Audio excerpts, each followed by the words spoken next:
going to work on some scales here. We're going to start with our major scale first. And you can do this pretty much in any position on your 6th string, starting from your 6th string. So we're going to start with the first, like, 8 notes. We'll start with a G major scale. So it starts with the G. We're going to start with our middle finger because it's better. Maybe that light's just a little bit too bright. Okay, there we go. So I'm trying to get everything set here, and I'm getting better. So just help me out. So I'm trying to even get this going right here. So can I get annoying? So G, start with that G right here. Use your middle finger though, and keep that finger behind here like this. You don't want to have your finger over like that. That's not good. You want it kind of centered right here in the back, like so, right below your truss rod. That's like the perfect place to have it, around that area right here.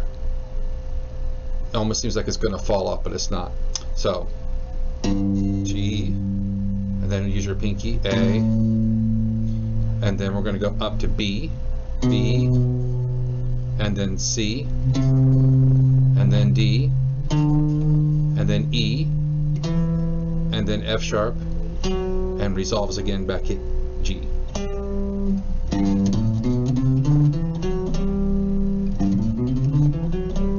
And you want to take it slow. And if you can see what I'm doing over here, right here, is that I'm doing alternate picking. So I'm down, up, down, up, down, up, down, up.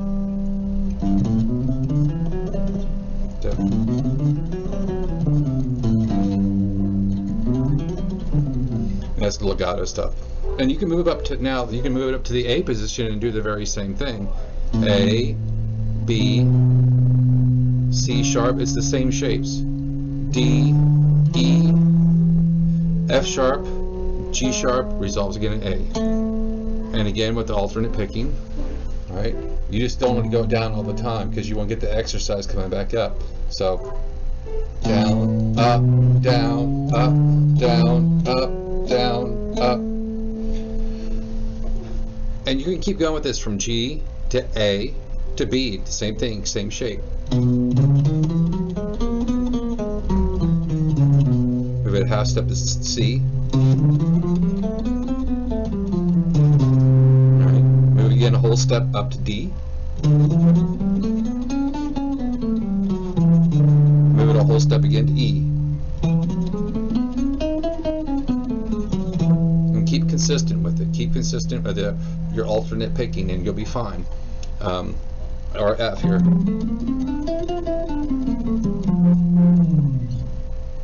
So that's just on the lower strings and the middle strings that we're doing major scales. We're going to continue with this next week. I put up a video a week for this, and I don't like them to go too long because the attention span, I want people to get as much information as they can in a short period of time, and not be overwhelmed about a bunch of technical mumbo jumbo that's really not needed.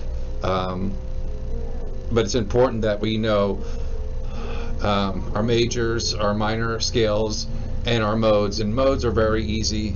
They're nothing but pretty much a scale mixed up in different ways, flats, sharps, and everything.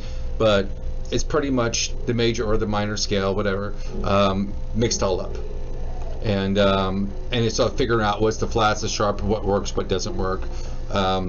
Sometimes when I'm in modes or whatever, I'm not even thinking about even what mode I'm in, because when you write a guitar solo, you're not really thinking about, I'm not really thinking about, hey, I'm going to play in the Phrygian mode. It's like you just start playing and then you figure out, hey, I was in Dorian there, and that's okay, because you're trying to write your solo from ear, melodic, and so forth. But here, we just want to get these major scales down, you know. And I like to start with G and move all the way up to here to F in this position, all the way from your 3rd fret all the way up to your 13th fret. So we'll get all those, and I'm getting used to all this reverse mirror stuff. So okay, so I'll see you again next week. We're going to start working on continuing the major scale as it goes on, like for instance, and then it stops there, right, and then it keeps moving. That's what we're going to get into next week, okay? So please like, subscribe, please like, subscribe, and share, and this video with everybody and everything. And just a little channel. We got 134 subs, and just keep it moving up like that until, you know, we're up there with the big boys, and I can buy better equipment and all that good stuff, okay? All right. So have a good day. God bless.